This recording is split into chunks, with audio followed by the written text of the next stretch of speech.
Do you guys like my hair? I did it myself and I tried to do like the boho braids. This took forever for me to do. I don't know if I'm gonna upload this video on my birthday because I usually upload a video on my birthday because I love when people are like, oh my gosh, happy birthday, girly. Because like I don't get many birthday wishes.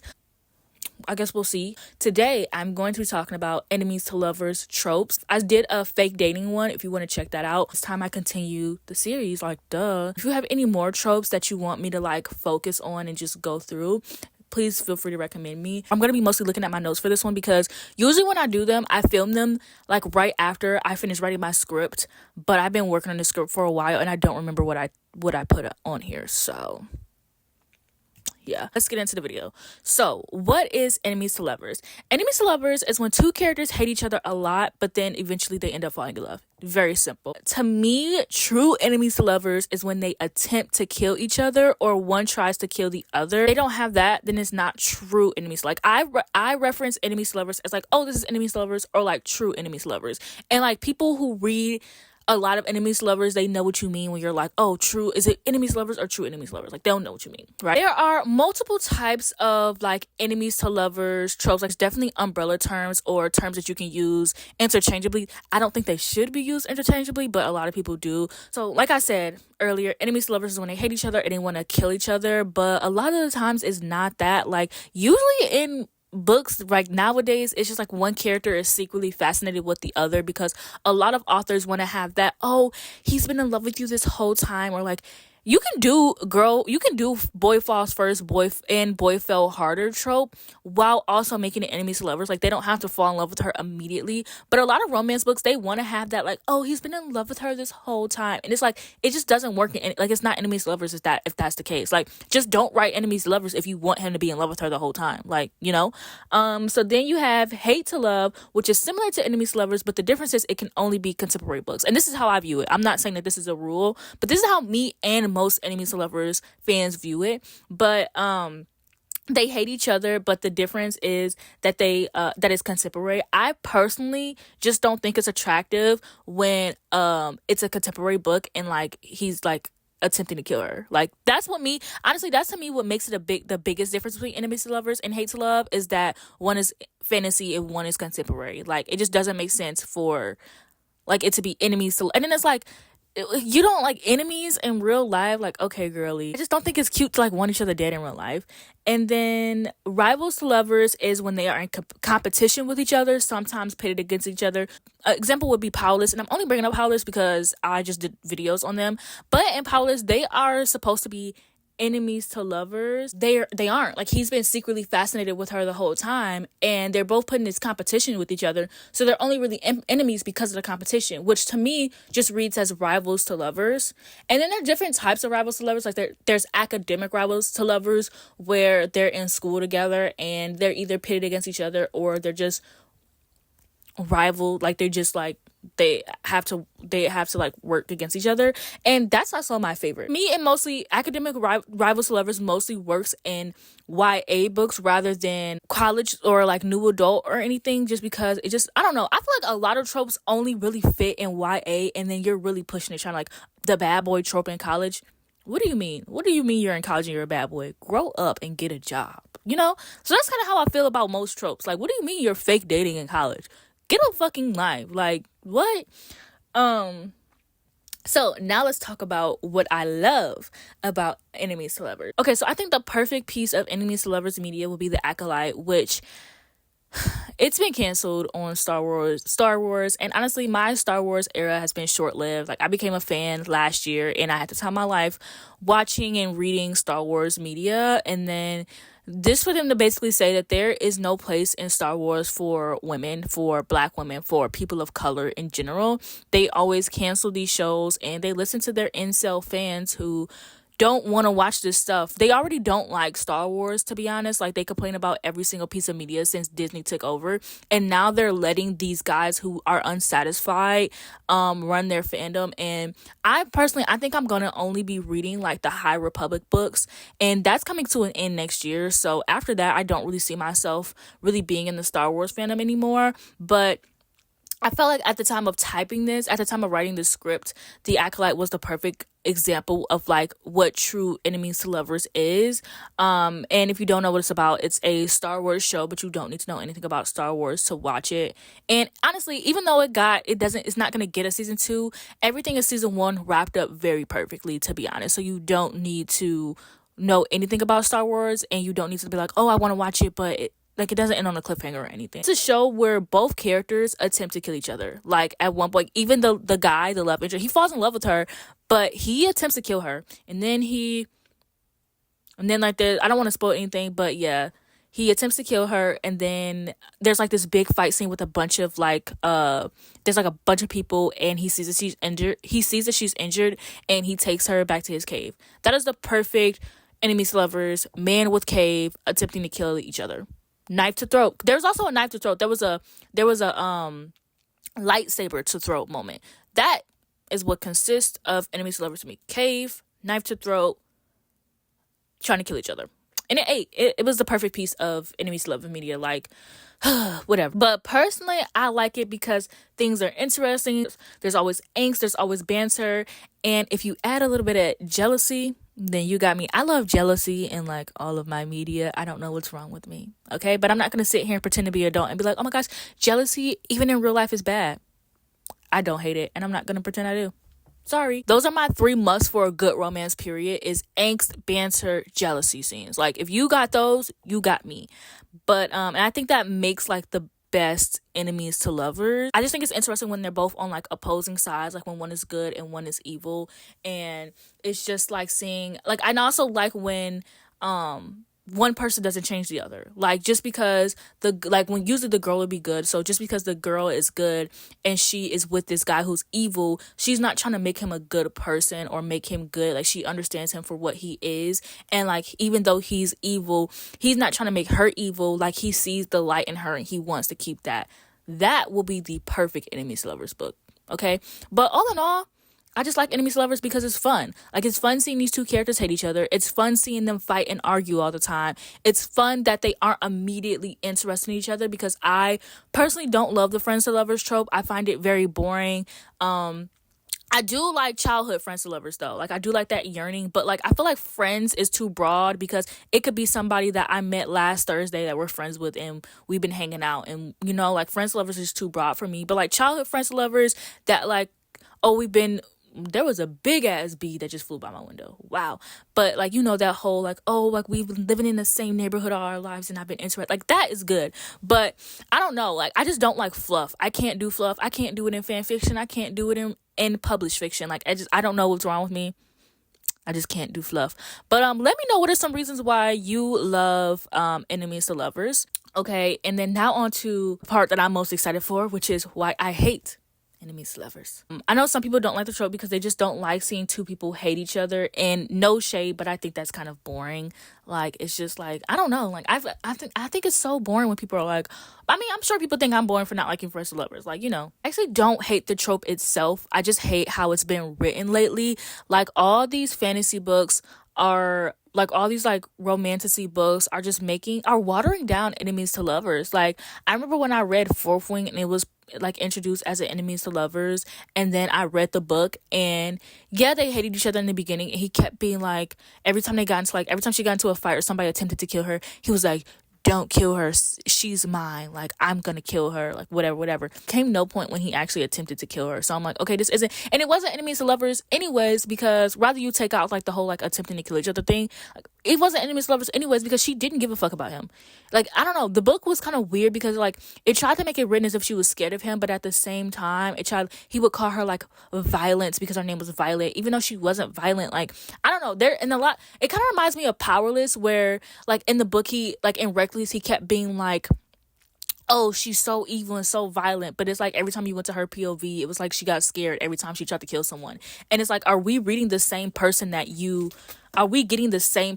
getting? And it's like in Fourth Wing, it's like, oh, she's so violent, but she only killed for survival, and I don't really remember her killing anybody, but she only did things out of like survival, and it's not really that she like wanted to, and she was like super evil and she was violent on purpose. Like, that definitely wasn't the case, but she didn't give a fuck about him. Like, she was either scared of him or like he was just there. Like, she really did not give a fuck about him. Therefore, it's not enemies to lovers. A lot of authors don't understand that like they both have to hate each other. It's just like, it's just not, oh, the girl is like whatever about him, like whatever, I don't think about this bitch, and then the guy is like, oh my gosh, like I hate her, but secretly I'm very intrigued. But like, that's not enemies to lovers. And romantasy books keep trying to write that. Like, they want that whole, oh, he's been in love with her this whole time. And it's just not gonna happen. You're not gonna get that in enemies to lovers. It just doesn't cross over unless you are Holly Black. And I think Holly Black has like the best written enemies to lovers, because Jude Carden hates her because he hates how much he loves her.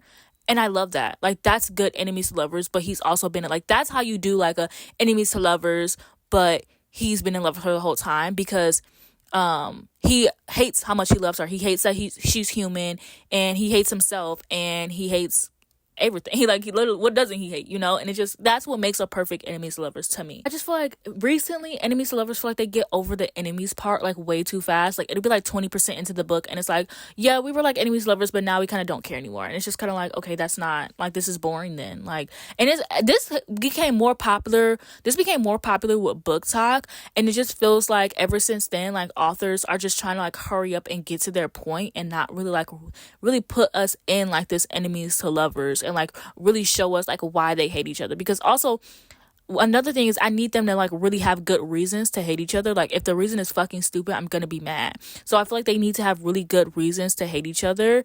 And I feel like sometimes it goes to waste. Like, BookTok just kind of makes it just isn't good with BookTok. And you can just tell what's because of BookTok. Authors are like seeing what people want now, and it just doesn't feel authentic. For example, the knife to the throat trope, which I touched on earlier, which, if you don't know what it is basically like usually when the girl like has a knife to the guy's throat, and like that's like the best part. It's not really cute. I mean, I guess it's fine if the guy has a knife to her throat. I don't think I've read that many of that one, but when a girl has like a knife or a sword or whatever like to his throat, and it's like, I'm gonna kill you type of thing, like, ugh, it's so good. But I remember when that was like, when everyone talked about how fun it was, mainly because we as the audience like start to slowly notice it over time, because it wasn't overdone in books. And so everyone started like making tweets and stuff. And then next thing you know, like the next year, almost every single book after that had a knife to the throat trope. And it didn't feel authentic. It felt like authors were online reading what people wanted. And they were like, okay, I'm writing enemies to lovers, and these enemies to lovers fans say they want it, so I'm just going to put it in the book. But it just doesn't feel organic. It doesn't feel organic. It doesn't feel natural. It doesn't feel like something. It has to be what the author wants. And I feel like my biggest issue with these like tropes is that the authors don't want this. This is what they want because they think that's what readers want, but it's not what they want. And I think that's my biggest issue with a lot of these tropes that I've like fallen out of love with, is that it just feels like everything's a cash grab now. And that's fine, but maybe do a different maybe do something else. I feel like if you're being an author for a cash grab, girl, there are plenty of other things you could be doing, to be honest. But yeah, everything just feels like a bullet point of like what authors want. Like, okay, I want knife to the throat. I want them to do this at this point. I want them to do this at this point. And it's like, you can tell as a reader. Like, I don't know if authors know, but like, you can tell as a reader when things are organic and when they're writing, well, at least when you're a seasoned reader. Because like for me, I've been reading my entire life. I never had a moment where I fell out of love with reading. I had my Wattpad phase when I was 13, like the rest of us. Like, I didn't just start reading in 2020. No shade if you did. Like, love getting more people in the reading community. But I think a lot of authors are writing for people who start reading in 2020 and not for people who've been reading our entire lives. And you can very much tell like who their target audiences are. Yeah, and I just feel like another reason why I hate it is just I feel like it's super weak. I just feel like one person is rude to the other. They aren't like really enemies, and I just feel like that just gets like very boring. It's just not. There's never a strong reason as to why they hate each other. Like, it's always just like, oh, he like knocked over my soup, and then like from his perspective it was like an accident, or he was like staring at her the whole time and he accidentally, like, it's never like good reasons either.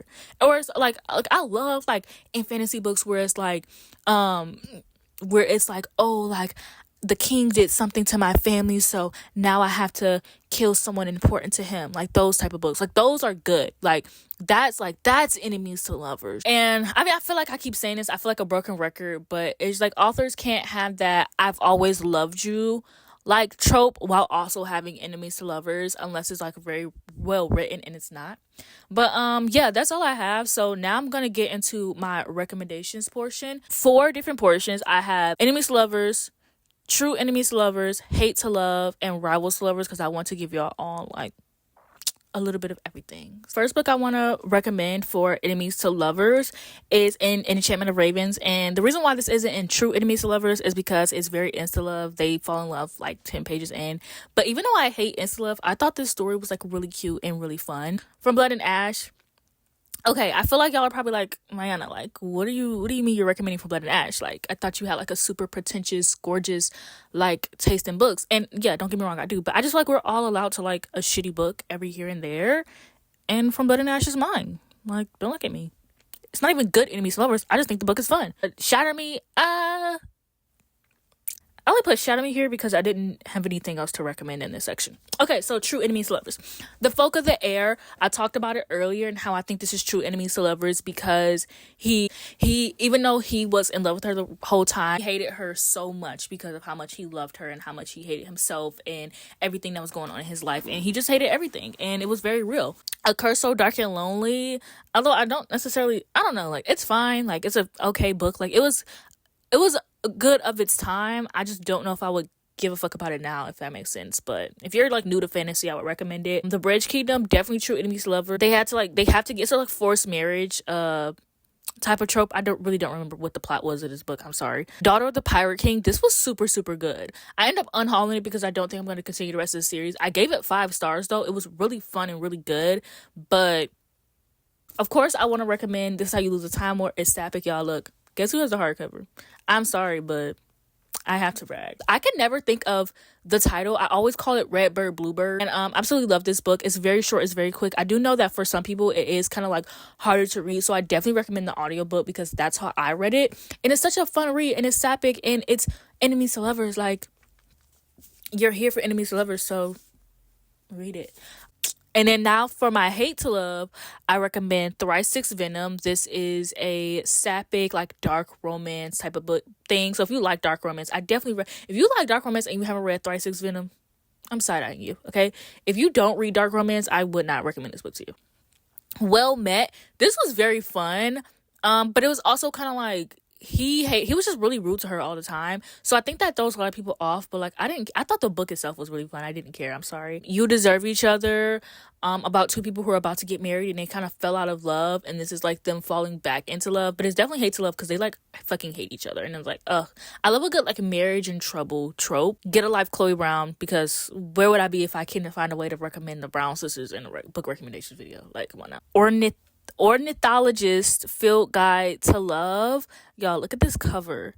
I love this book. I think I give this book like 4.5 stars. This is about 2 people who like are like they're like rivals because they hunt birds for like they hunt rare magical birds, and they're rivals, and so they end up getting forced to like stay together. But their banter is so good. Like, I'm super, and then the second book is coming out next year. Like, I'm super excited. I have I Hope This Doesn't Find You. I love Anne Liang books. Like, I've read 3 of her books and I've given them all 5 stars, but this one also, I think If You Could See the Sun is also rivals to lovers. Her books are just so good. Like, I recommend them like highly. TJ Pollard Has Something to Reprove. This is academic rivals to lovers, and I love this one because this is about like body hair and just and like women, and how like we're supposed to like shave and all this stuff, and if we aren't, we're seen as like unhygienic, but that doesn't make you unhygienic. Like, why is body hair like a hygiene thing?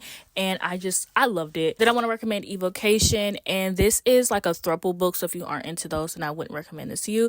But this is about a married couple, and the man in the married couple, he is like in this like witch like coven, and they like nominate people to be like the head of the coven. So his ex-boyfriend is his rival, and so I thought this was like really fun. I love this book. I gave this book like 4 out of 5 stars. It's such a good book, but I know it's like not necessarily for everyone. Highly Suspicious and Unfairly Cute.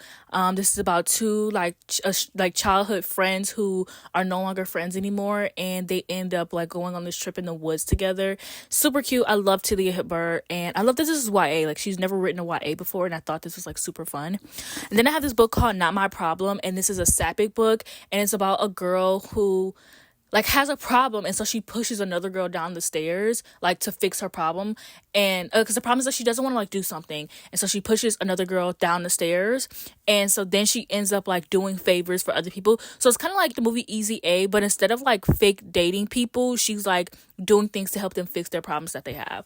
And then I have Beach Read by Emily Henry, and these are about two people who were rivals in college, and they end up staying next to each other on like this beach vacation thing, and they end up writing they're like they both write books, but they write two different genres, so they end up switching genres and writing that. And yeah, it's very fun. It's not my favorite Emily Henry, but I gotta put an Emily Henry in there somewhere. And then lastly, I want to recommend Daily Education. I have not talked about this book in years. Like, I feel like people don't even know that at one point this is my favorite series of all time. But the third book had came out and I didn't love it. And so I acknowledge like the first two as like a duology, but that's about it. So I never talk about this series because I don't see a reason to, but I still love these first two books. I just really fucking hate the third one. And so I kind of don't know how to go about it. Like if I should be like, yeah, I love this series, or be like, yeah, like I just stopped talking about it. Like, I don't know. But yeah, Daily Education, definitely rivals to lovers. It is a fantasy book. It's dark academia fantasy. It's about a girl who goes to the school, and they have these things called, they have these like monsters in the school. They have to like, literally it's a survival school. Like they have to survive the school. They don't have any teachers, and her and this guy are rivals, but it's more so like she sees them as rivals and he's kind of like interested in her. And the more popular you are, the better you are at surviving. So he sees her and he's kind of like, oh, like takes her under her wing, even though she kind of doesn't like that. I just think it's a very unique book. It's very fun. I love it. Love the first two. Honestly, I would say read the first two and then come up with how you would think the third book would be, and just don't read the third book. Yeah, that's it for this video. Don't forget to like, comment, and subscribe. Please, guys, I'm almost at 10K. Like, thank you for subscribing to me. Thank you for watching my videos. I'm having so much fun with like these videos essays, and if you have any other like tropes that you want me to do, or any video essays that you're interested in, please let me know. I am not opposed to doing what my audience wants to see. So if I see enough of like the same comments of what people want me to do, I'll definitely do it. I am going to be doing Dark Academia next, so if you see anybody steal my idea, definitely beat them up, because they definitely stole the idea from me. I'm joking. I'm joking. But yeah, that's it for this video. Don't forget to like, comment, subscribe, and I'll see you guys in the next one.